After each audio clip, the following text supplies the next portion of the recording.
നിങ്ങളെ ഈ ഭൂമിയിലാക്കി വെച്ചത് എന്തിന്? പരമാർത്ഥതയോടെ വിധിക്കുവാൻ.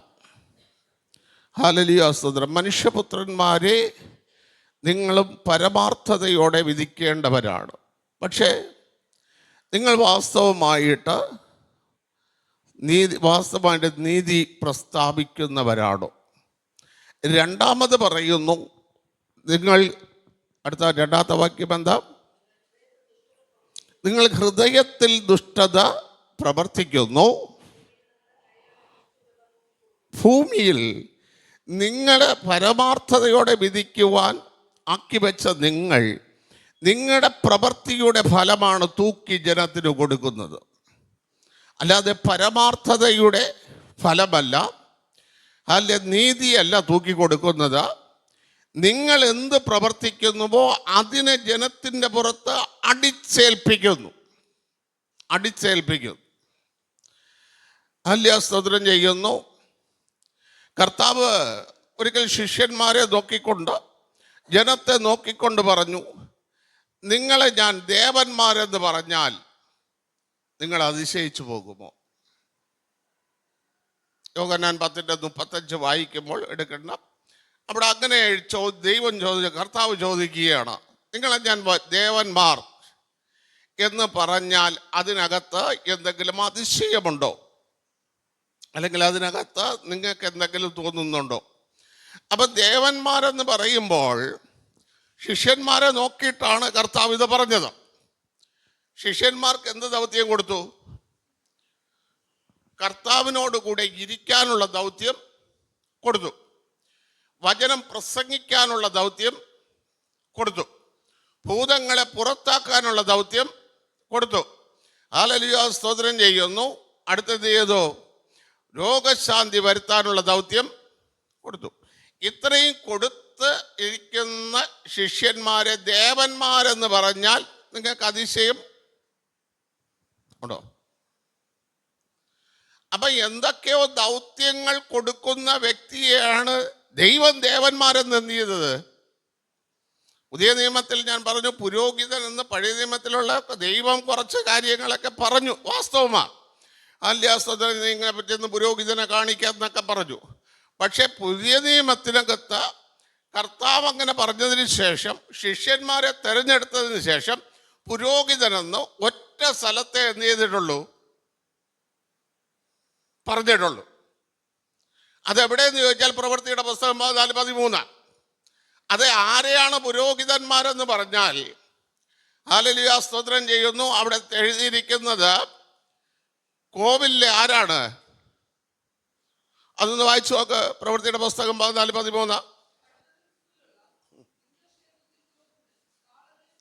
ആര് എവിടത്തെ? ഇന്ദ്രക്ഷേത്രത്തിലെ പുരോഹിതൻ. ഇവിടെ മാത്രമാണ് പുരോഹിതൻ എന്ന് പറയുന്ന വാക്ക് എന്ത് ചെയ്തിട്ടുള്ളത്. അപ്പൊ പുരോഹിതൻ എവിടെയുള്ള ആളുമാണ്?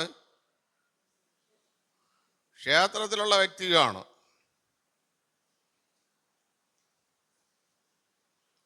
പുരോഹിതന്മാർ വന്ന് പൗലോസിനെയും ബർണബാസിനെയും കാളയെ അറുത്ത് യാഗം കഴിച്ച് ആല്യാസ്തോത്രം ചെയ്യുന്നു. മനുഷ്യർ ദൈവത്തിൻ്റെ രൂപത്തിൽ ഇറങ്ങി വന്നു എന്ന് പറഞ്ഞ് അവിടെ ആരാധന കഴിക്കാനായിട്ട് ഈ പുരോഹിതന്മാർ പോയി.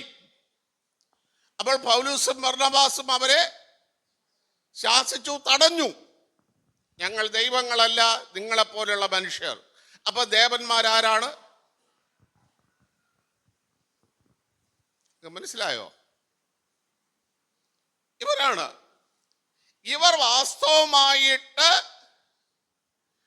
ഹല്ലേലൂയ ചെയ്യുന്നു, നീതി പ്രസ്താവിക്കുന്നു എന്നാണ് ചോദിക്കുന്നത്. ദാവീദ് ചോദിക്കുന്ന, വാസ്തവമായിട്ട് നിങ്ങൾ നീതി പ്രസ്താവിക്കുന്നുവോ?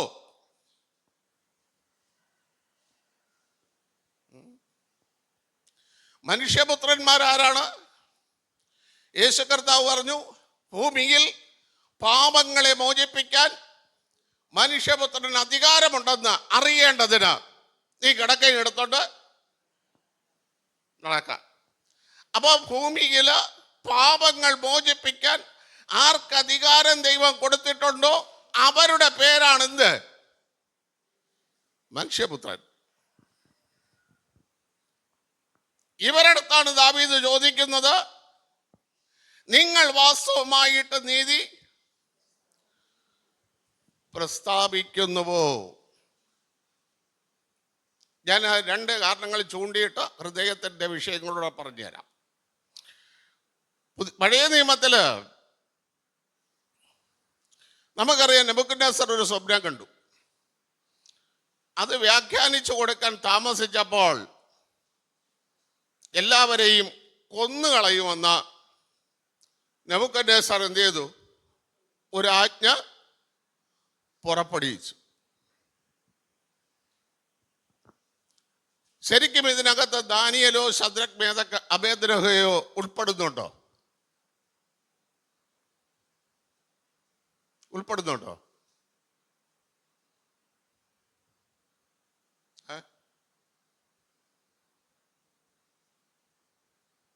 ആരെയാണ് കൊല്ലാൻ നെബൂഖദ്നേസർ ഓർഡർ ഇട്ടത്?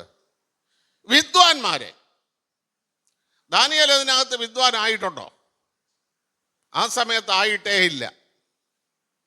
ശദ്രക് മേശക്ക് ആ സമയത്ത് വിദ്വാൻ ആയിട്ടില്ല. പക്ഷേ ഈ കൊല്ലാൻ തീരുമാനിച്ചവരുടെ കൂട്ടത്തിൽ ദാനിയേലിനെയും ശദ്രക് മേശക്ക് അബേദ്നെഗോയെയും കൂടെ കൂട്ടിയത് അല്ലെങ്കിൽ ഉൾപ്പെടുത്തിയത് ആരായിരുന്നു? വിദ്വാൻമാരായിരുന്നു. ഈ സമയത്ത് ഇവരെ കൂടെ ഉൾപ്പെടുത്തി എന്ത് ചെയ്ത് കളയണം?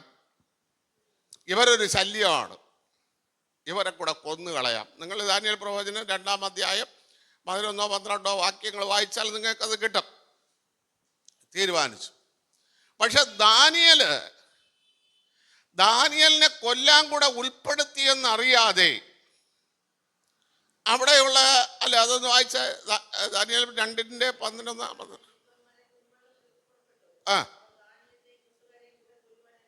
കണ്ടോ? ദാനിയേലിനെയും കൂട്ടുകാരെയും കൂട്ടത്ത് ഇതിനകത്ത് ആക്കി കൊല്ലാൻ എന്ത് ചെയ്തു? അന്വേഷിക്കുകയാണ്. അല്ലാതെ ഇവരില്ല. ഇതുപോലെയാണ് പ്രിയ ദൈവമക്കളെ, കൊല്ലാനില്ലാത്തവരെ കൂടെ തനിക്ക് വിരോധമുള്ള, തനിക്ക് പ്രതികാരം ചെയ്യണമെന്ന് തോന്നുന്നവരെ കൂടെ ഉൾപ്പെടുത്തി ഇവരെന്ത് ചെയ്യുന്നു? ഇതാണ് ദേവന്മാർ ചെയ്യണ പണി.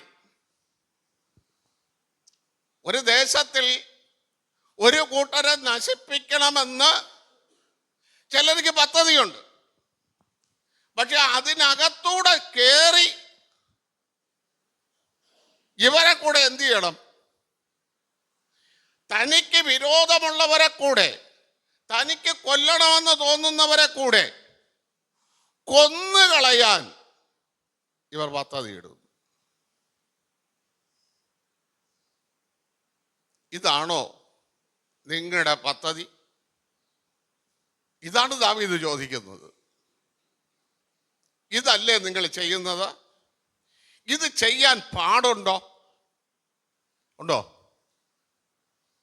എനിക്കിപ്പം വിരോധമുള്ള ഒരു വ്യക്തിയെ കൂടെ ദൈവം ആജ്ഞ തന്നു എന്ന് പറഞ്ഞിട്ട് കൊല്ലേണ്ട കാര്യമുണ്ടോ? കീചകൻ മരിച്ചു.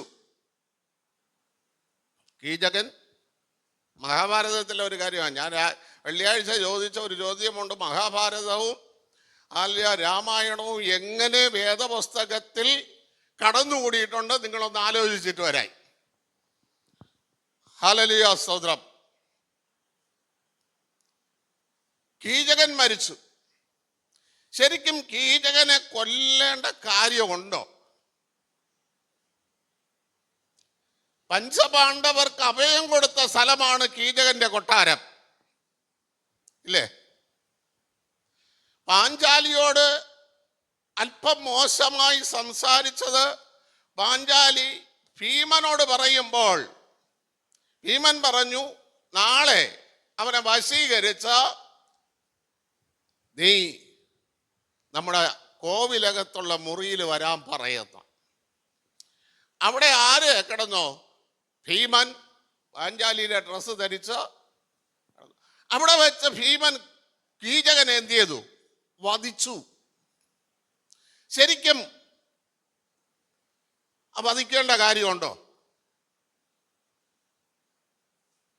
ഈ വധിച്ചു കഴിഞ്ഞപ്പോൾ ശകുനി ചോദിക്കുന്നു, ഇന്നത്തെ പുതിയ വാർത്ത വല്ലതുമുണ്ടോ? നമ്മുടെ ദേശത്ത് വല്ല വാർത്തയുണ്ടോ? അപ്പോ ദുര്യോധനൻ പറഞ്ഞു, ഒരു വാർത്തയുണ്ട്, കീചകൻ മരിക്കപ്പെട്ടു. ഉടനെ ശകുനി പറഞ്ഞു, കീചകൻ മരിച്ചിട്ടുണ്ടെങ്കിൽ കൊന്നതാരായിരിക്കണം? ഭീമനായിരിക്കണം. കീചകനെ കൊല്ലണമെങ്കിൽ ഈ ഭൂമിയിൽ ഒരാളിനെ കൊണ്ടേ കഴിയൂ, അത് ഭീമനെ കൊണ്ട്. അപ്പോൾ പഞ്ചപാണ്ഡവർ എവിടെ കാണും? ഹസ്തിനപുരിയിൽ കീചകന്റെ കൊട്ടാരത്തിൽ കാണും. നിങ്ങൾ ഒരാളിന്റെ പദ്ധതി പോകുന്ന പോക്ക് കണ്ടോ?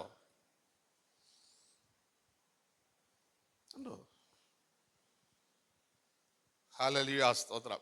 ഒരു ദേവന്റെ പോക്ക്. അവരെ പഞ്ചപാണ്ഡവരെ എന്തിന് പാണ്ഡുവിന്റെ മക്കളായി ഈ ഭൂമിയിൽ അയക്കപ്പെട്ടു എന്ന് ചോദിച്ചാൽ, ഹല്ലേലൂയ, സ്തോത്രം, കീചകനെ കൊല്ലാനോ ഒന്നുമല്ല അവരെ അയച്ചത്. അല്ല, 101 പുത്രന്മാരുടെ അന്തരം കണ്ടിട്ട് രാജ്യം വീണ്ടെടുത്ത്, ഹല്ലേലൂയ, സ്തോത്രം, നല്ലൊരു ഭരണം ജനത്തിന് കാഴ്ചവെക്കാൻ.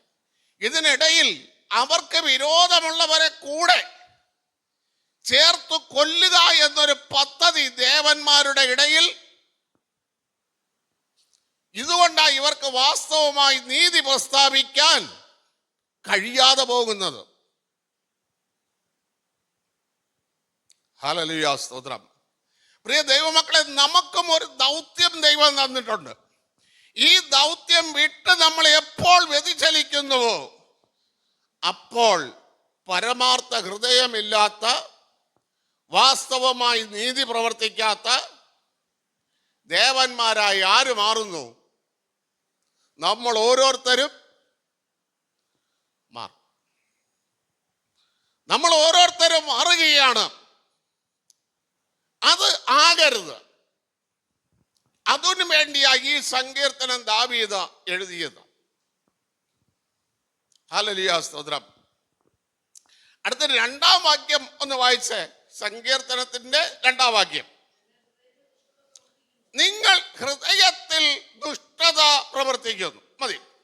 എന്തുകൊണ്ട് ഇവർ ഹൃദയത്തിൽ ദുഷ്ടത പ്രവർത്തിക്കുന്നു? ഹല്ലേലൂയ, സ്തോത്രം. എന്തുകൊണ്ടായിരിക്കും?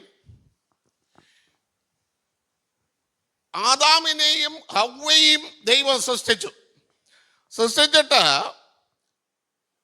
അവരോട് ഒരുപാട് കാര്യങ്ങൾ പറഞ്ഞ അവർ ഉൽപ്പത്തി 1 തൊട്ട് 5 വരെയുള്ള അധ്യായങ്ങൾ നമ്മൾ വായിക്കുമ്പോൾ ആദാം തുടങ്ങി, ഹല്ലേലൂയ, സ്തോത്രം ചെയ്യുന്നു, മറ്റു മനുഷ്യർ ചെയ്ത കാര്യങ്ങളെക്കുറിച്ച് എഴുതിയിട്ടുണ്ട്. അതിൽ അല്ല, ഹയീനും ഹാബേലിനും മുഖം വാടാനുണ്ടായ കാരണം ആരാധനയിലാണ്. അതിന് കാരണം ബുദ്ധിയില്ലാത്ത ആരാധനയായിരുന്നു. ഹല്ലേലൂയ, സ്തോത്രം. അതിൽ തുടങ്ങി അങ്ങോട്ട് വന്നിട്ട് 6-ാം അധ്യായത്തിൽ ദൈവം പറയുകയാണ്, നോഗയോട് പറയുന്നു.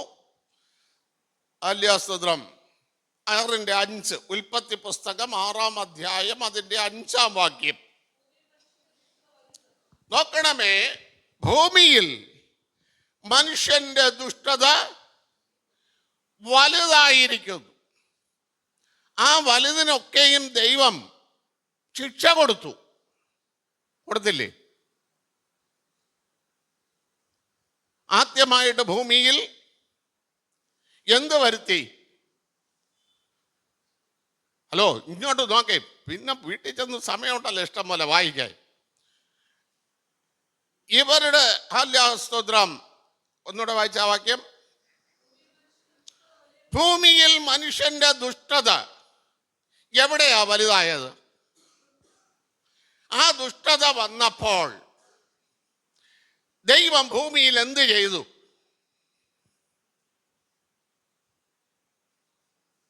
പറഞ്ഞേ. ദുഷ്ടത, മനുഷ്യന്റെ ദുഷ്ടത തുടങ്ങുന്നത് ദൈവവുമായിട്ട് അകന്നത് തന്നെ. ഏദൻ തോട്ടത്തില് ദൈവം വെയിലാറുമ്പോൾ സംസാരിക്കാൻ വന്നു. അവിടെ എന്ത് ചെയ്തില്ല? ഇവർ ഇല്ലായിരുന്നു, ഒളിച്ചു. അവിടെ തുടങ്ങി ദുഷ്ടത. ആ ദുഷ്ടത തുടങ്ങിയപ്പോൾ ഹല്ലേലൂയ സ്തോത്രം, മനുഷ്യൻ എന്ത് ചെയ്തു? അത്തിയുടെ ഇല കൂട്ടി തുന്നി ദൈവം കൊടുത്ത ദൈവ തേജസ്സിനെ വലിച്ച് ദൂരെ എറിഞ്ഞിട്ട് അത്തിയുടെ ഇല കൂട്ടി തുന്നി തൻ്റെ നഗ്നത മറച്ചു. ദൈവം ഭൂമിയിൽ എന്ത് ചെയ്തു? ഇവർ ഇത് ചെയ്തപ്പോൾ, തേജസ് ഇവർ മാറ്റിയപ്പോൾ, അത്തിയില ഇവർ കൂട്ടി തുന്നി കെട്ടിയപ്പോൾ ദൈവം എന്ത് ചെയ്തു? ദൈവം ആദ്യം ചെയ്ത കാര്യം പറ.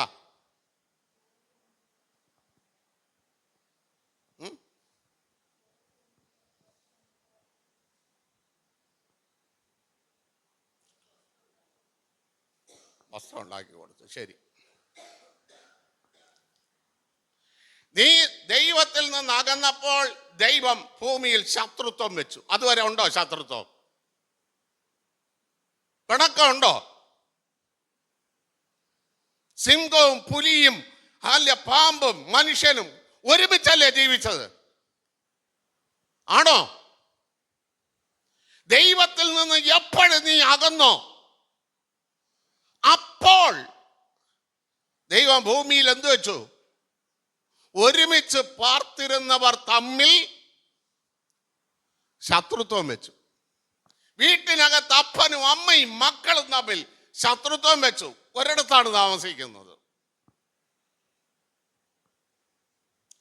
നമ്മുടെ വീടുകളിൽ നമ്മൾ എപ്പോൾ ദൈവത്തിൽ നിന്ന് അകന്നു എന്ന് മനസ്സിലാക്കാൻ വെളിയിൽ ഒരിടത്ത് നമ്മൾ എന്ത് ചെയ്യണ്ട? പ്രവാചകന്മാരെ തേടി പോണ്ട. വീട്ടിനകത്ത് അപ്പനിൽ നിന്ന് മക്കൾ എപ്പോഴും അകന്നു, ഭർത്താവിൽ നിന്ന് ഭാര്യ എപ്പോൾ അകന്നു, ഭാര്യയിൽ നിന്ന് ഭർത്താവ് എപ്പോൾ അകന്നു, മക്കളിൽ നിന്ന് അമ്മ എപ്പോൾ അകന്നു. മാത്രം നോക്കിയാ മതി, ദൈവം നിന്റെ കുടുംബത്തിനകത്ത് ശത്രുത്വം വെച്ചാണ് ഇല്ലയോ എന്ന് നമുക്ക് വ്യക്തമായി മനസ്സിലാക്കാൻ കഴിയും. ദൈവം ആദ്യം അത് തന്നെ വെച്ചത്. പാമ്പിനോടും മനുഷ്യനോടും പറഞ്ഞു, നിനക്ക് ശത്രുത്വം ഞാൻ വയ്ക്കുന്നു. ദൈവത്തിൽ നിന്ന് അകന്ന് പോയപ്പോൾ രണ്ടാമത് വെച്ചത് കഷ്ടത, വേദന തന്നെ. ആണോ അല്ലേ? നീ ദൈവത്തിൽ നിന്ന് അകന്നവനാണോ അകന്നവളാണോ എന്ന് മനസ്സിലാക്കാൻ വേറെ ഒന്നും വേണ്ട. നിന്റെ കഷ്ടതകളെ നോക്കിയാൽ മതി, നിന്റെ വേദനകളെ നോക്കിയാൽ മതി.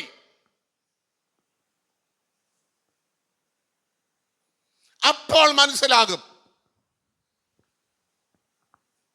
നിന്റെ ഹൃദയം ദൈവത്തിൽ നിന്ന് അകന്ന് ദുഷ്ടത പ്രവർത്തിക്കാൻ തുടങ്ങിയോ എന്ന്.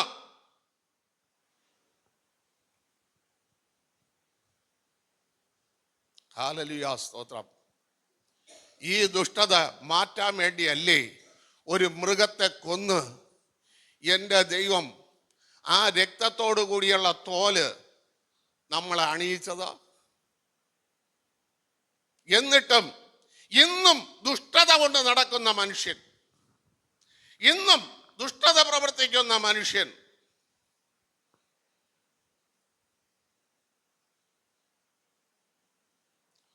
കേട്ട, തൊട്ടിലുണ്ടായിരുന്നിട്ടും തൊട്ടിൽ കിടത്താതെ നെഞ്ചോട് ചേർത്ത് നെഞ്ചിൽ കിടത്തി ഉറക്കിയ അമ്മയെ ചവിട്ടിക്കളയുന്ന ലോകം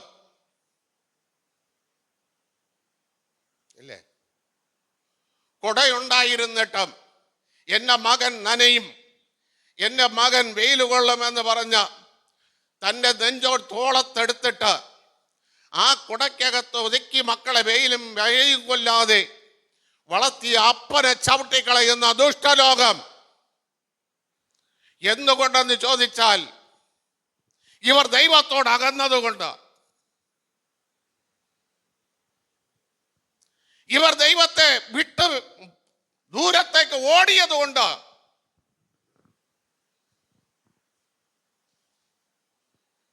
ഇവർ ഓടുന്നു. ഇതാണ് മനുഷ്യന്റെ ജീവിതത്തിലെ ദുഷ്ടത.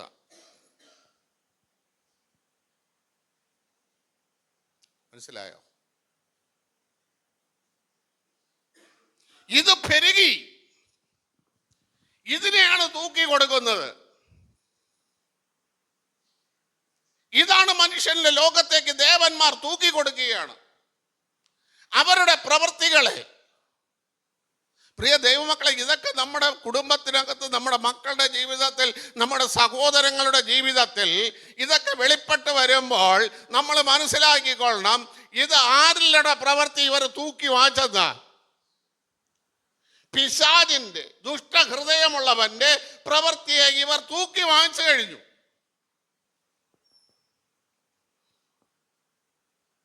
മനസ്സിലായ? ഇവരെ ഒന്ന് നന്നാക്കാൻ പോയ ശലോമോൻ പറയുന്ന ഒരു കാര്യമുണ്ട്.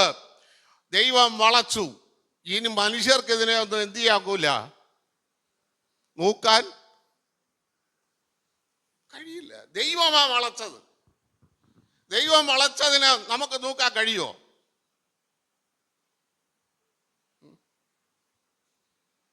ദൈവം വളച്ചു.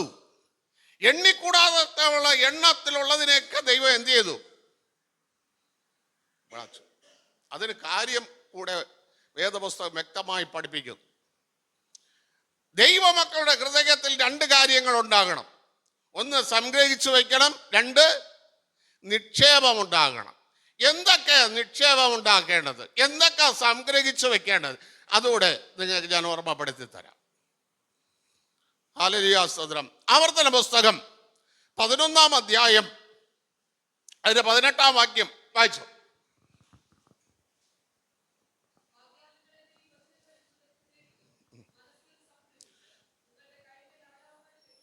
കണ്ട, അവിടെ എഴുതിയിരിക്കുന്നു, വചനങ്ങളെയാണ് ഹൃദയത്തിനകത്ത് എന്ത് ചെയ്യാൻ? സംഗ്രഹിച്ചു വെക്കാൻ. ഹല്ലേലൂയ, സ്തോത്രം. എന്തിന് വചനത്തെ ഹൃദയത്തിൽ സംഗ്രഹിച്ചു വെക്കണം? എന്തിന് വചനത്തെ ഹൃദയത്തിൽ സംഗ്രഹിച്ചു വെക്കണം?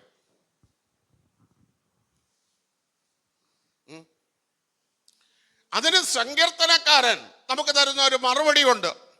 119-ാം സങ്കീർത്തനം അതിന്റെ 11-ാം വാക്യം.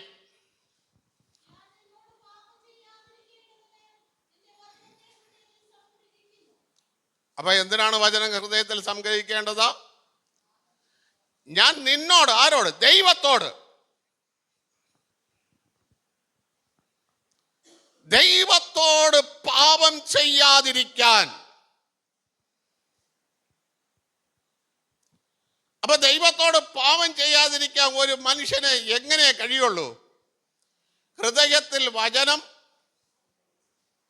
നമ്മളെ മക്കളെ ഏത് നിലവാരത്തിൽ നിങ്ങൾ വചനത്തെ ഹൃദയത്തിൽ സംഗ്രഹിപ്പിച്ചു വയ്ക്കുന്നു?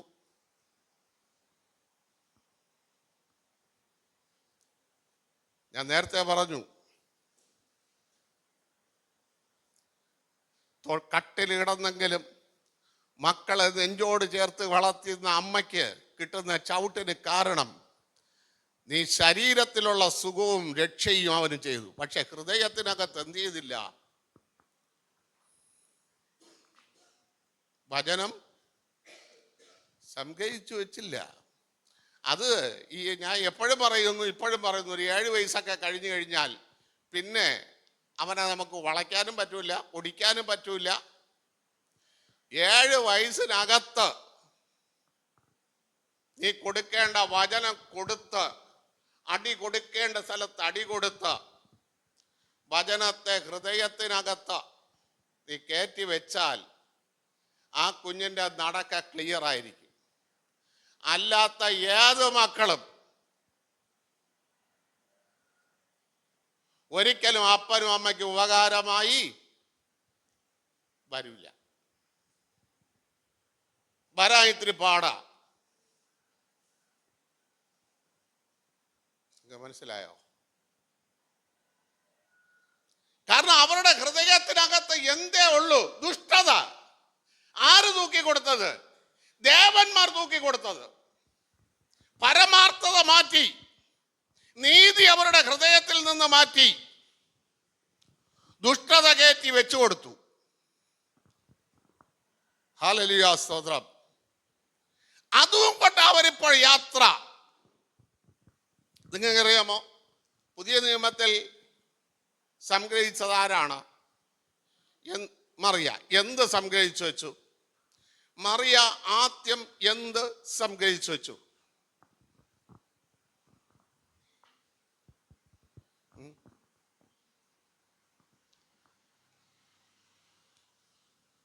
ഓ, ശീമോൻ പറഞ്ഞ ദൂത് അതാണോ? ശീമോൻ പറഞ്ഞ ദൂതില് മറിയയുടെ ഹൃദയത്തിൽ എന്ത് സംഭവിച്ചു? മറിയ സംഗ്രഹിച്ചു വെച്ചോ? മറ്റെന്തെങ്കിലും മറിയയ്ക്ക് സംഭവിച്ചോ? Praise the Lord.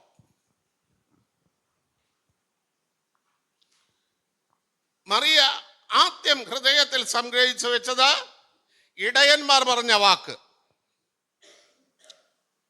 ലൂക്കോസ് 2:19.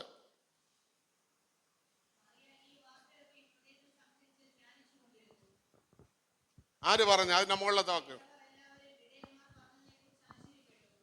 നോക്കണമേ. അപ്പൊ ആര് പറഞ്ഞത്? അതോ ദൂതന്മാരോ?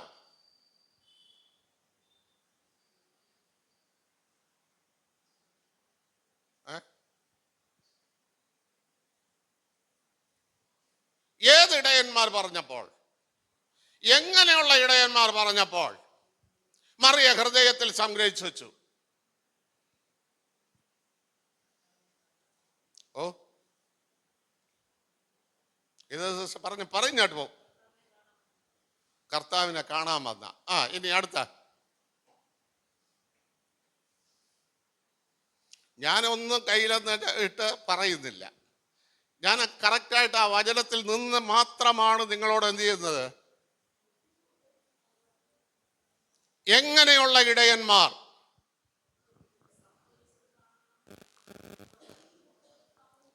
സംഭവിച്ചത് കാണണം.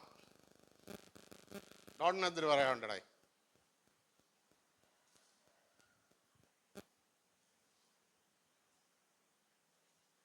ജിജി സിസ്റ്ററിനെന്തിന് പറയാനുണ്ട്?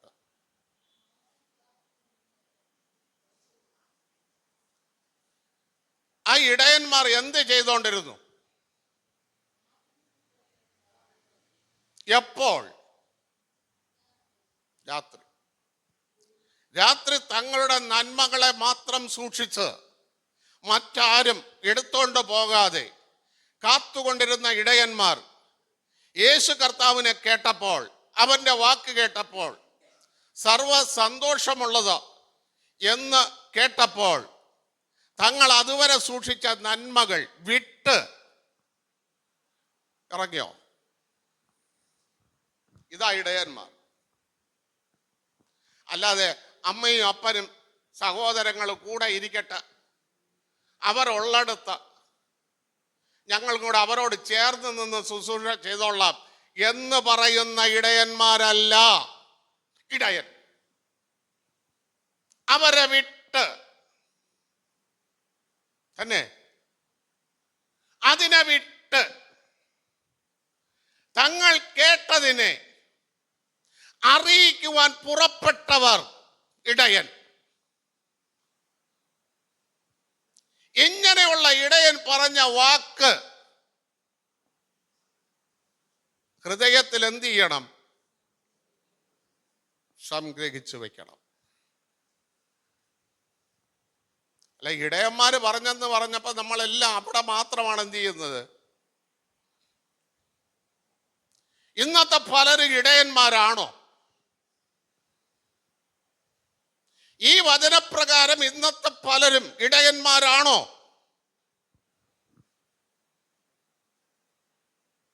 എന്ത് വിട്ടിട്ടാ ഇവരെ ഇടയന്മാരായത്?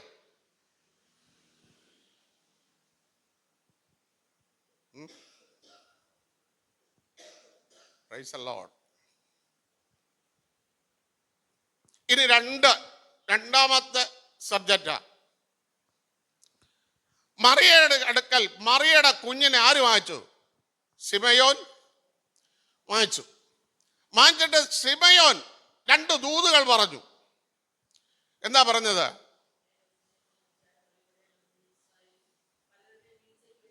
അതല്ല, ശിമയോൻ കുഞ്ഞിനെ വാങ്ങിച്ചിട്ട് പറഞ്ഞതാ. 25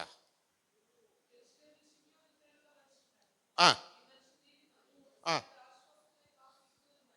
എന്തിനൊക്കെ അവൻ എന്താണ്? 1 നീതിമാൻ, 2 ഇസ്രായേലിന്റെ, അവന്റെ ആശ്വാസത്തിനല്ല, ഇസ്രായേലിലെ മൊത്തം ജനത്തിൻ്റെയും ആശ്വാസത്തിന് കാത്തുകൊണ്ടിരിക്കുന്നവൻ. അവന്റെ മേൽ 3ാമത്തെ ക്വാളിറ്റി, പരിശുദ്ധാത്മാവും അവന്റെ മേൽ ഉണ്ടായിരുന്നു. 4ാമത്തെ കാര്യം, കർത്താവിൻ്റെ ക്രിസ്തുവിനെ കാണുന്നത് വരെ മരണമുണ്ടാകില്ല എന്ന് അവൻ എന്തുണ്ടായിരുന്നു? അരുളപ്പാടുണ്ടായിരുന്നു. 4 കാര്യങ്ങൾ ആരെ മേലുണ്ട്? നമ്മൾ ഏത് അരുളപ്പാട് നമുക്കുണ്ട്? ആ അരുളപ്പാട് ഓർത്തിട്ടാണോ നീ ആലയത്തിലേക്ക് വരുന്നത്? ഈ വ്യക്തി ആത്മാവിന്റെ നിയോഗത്തോടെ എവിടെ വന്നു? ആലയത്തിൽ വന്നു. നമ്മൾ ഒരുപാട് ദൂത് കേൾക്കുന്നു. ഇത് പ്രാപിക്കാനുള്ള ആത്മനിയോഗത്തോടെ നീ ആലയത്തിൽ വരണം. ദൂത് പ്രാപിക്കാനുള്ള ആത്മാവിന്റെ നിയോഗം ഇന്നെങ്കിലും എനിക്ക് വെളിപ്പെടണമേ എന്ന് പ്രാർത്ഥിച്ചു ഒരുങ്ങി നീ ആലയത്തിൽ വരണം. 4 കാര്യങ്ങൾ ശിമയോൻ ഉണ്ടായിരുന്നു. അടുത്ത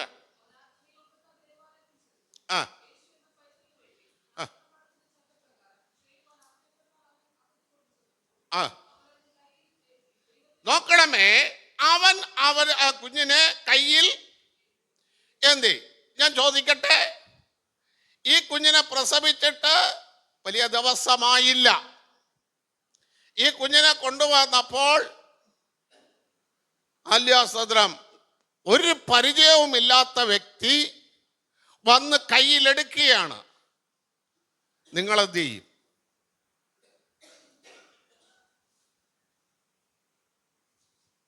നിങ്ങളെന്ത് ചെയ്യും?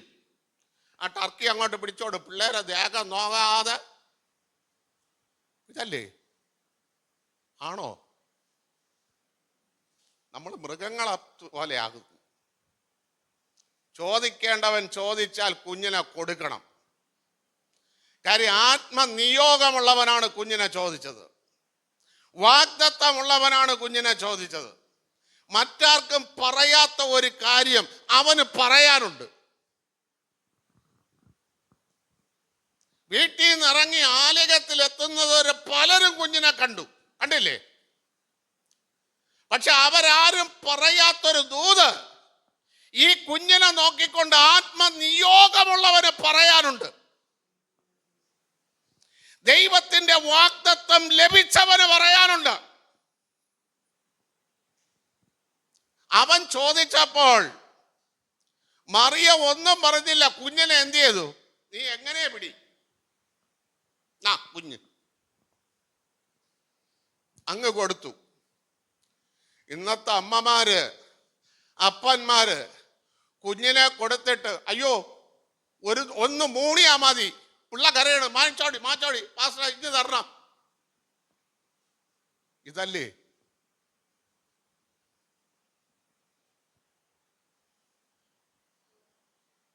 തിരിച്ച് പാസ്റ്റർ പിടിച്ചു വാങ്ങാൻ മനസ്സോടെ എന്റെ പിള്ള കരയണ്. പാസ്റ്റർ പെട്ടെന്ന് പ്രാർത്ഥിച്ച് നിർത്തണമില്ല. കുറെ വചനങ്ങളും പറഞ്ഞ്, കുറെ അന്യഭാഷയും പറഞ്ഞ്. ഇതല്ലേ നമ്മുടെ ചിന്ത? ദുഷ്ടഹൃദയം. കുഞ്ഞിനെ അങ്ങ് ശിമോന്റെ കയ്യിൽ കൊടുത്തു. ഇതുവരെ പരിചയമില്ലാത്ത ഒരു വ്യക്തിയുടെ കയ്യിൽ എന്ത് ചെയ്തു? 40 ദിവസമേ ആയിട്ടുള്ളൂ, കൊടുത്തു. ഇതുവരെ ആരും പറയാത്തൊരു ദൂത് ഈ കുഞ്ഞിനെ നോക്കിക്കൊണ്ട് പറയാൻ ശിമയോന്റെ കയ്യിൽ ദൈവം കൊടുത്തിരുന്നു. വായിച്ചോ, നോക്കണമേ. ആദ്യം പറഞ്ഞത് ഇവന്റെ നന്മ കണ്ട് ജീവിക്കണമെന്നല്ല, ഇവൻ അധ്വാനിച്ചതിൽ എനിക്കും പങ്കാളിയാകണമെന്നല്ല. കറക്റ്റായിട്ട് ഞാൻ കാണേണ്ടവനെ കണ്ട് ഇനി എന്നെ എന്ത് ചെയ്യണം? സമാധാനത്തോടെ ഈ ഭൂമിയിൽ നിന്ന് പോകാൻ, മരിക്കാൻ അനുവദിക്കണം. ഞാൻ കാണേണ്ടത് എന്ത് ചെയ്തു? കണ്ടു കഴിഞ്ഞു. ഇന്ന് ആർക്കും അതല്ല. മക്കളെ കാണണം, അത് കഴിയുമ്പം ചെറുമക്കളെ കാണണം, പിന്നെ അവരെ കല്യാണം കാണണം, പിന്നെ അവരെ കുട്ടിയെ കാണണം. മനസ്സിലായില്ലേ? ഇതാ ദുഷ്ടഹൃദയം.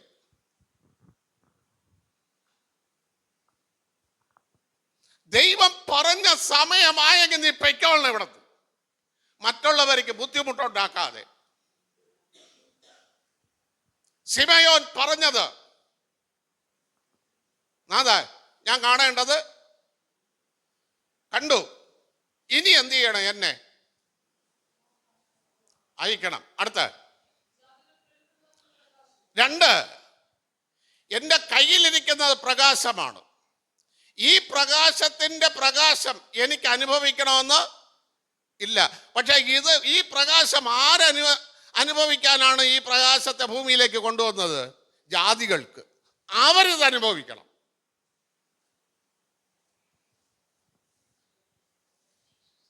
അപ്പൊ എൻ്റെ മകനൊരു കുഞ്ഞ് ജനിച്ചു. ഈ പ്രകാശം ഞാൻ ജീവിച്ചിരുന്നാലേ അത് കാണാൻ പറ്റൂ. പക്ഷെ ഈ പ്രകാശം ആർക്ക് വേണ്ടിയാണ് ദൈവം ഉദിപ്പിച്ചത്? എനിക്ക് വേണ്ടിയല്ല, അവരെ കുടുംബം, എൻ്റെ മകനും മരുമോക്കും വേണ്ടി. അവൾ മറ്റൊരു കുടുംബത്തിൽ പോകാനുണ്ട്, ആ കുടുംബത്തിന് വേണ്ടി. ഇതിനുള്ള പ്രകാശമാണ് ഈ ജനിച്ചത്, അല്ലേ? ആണോ?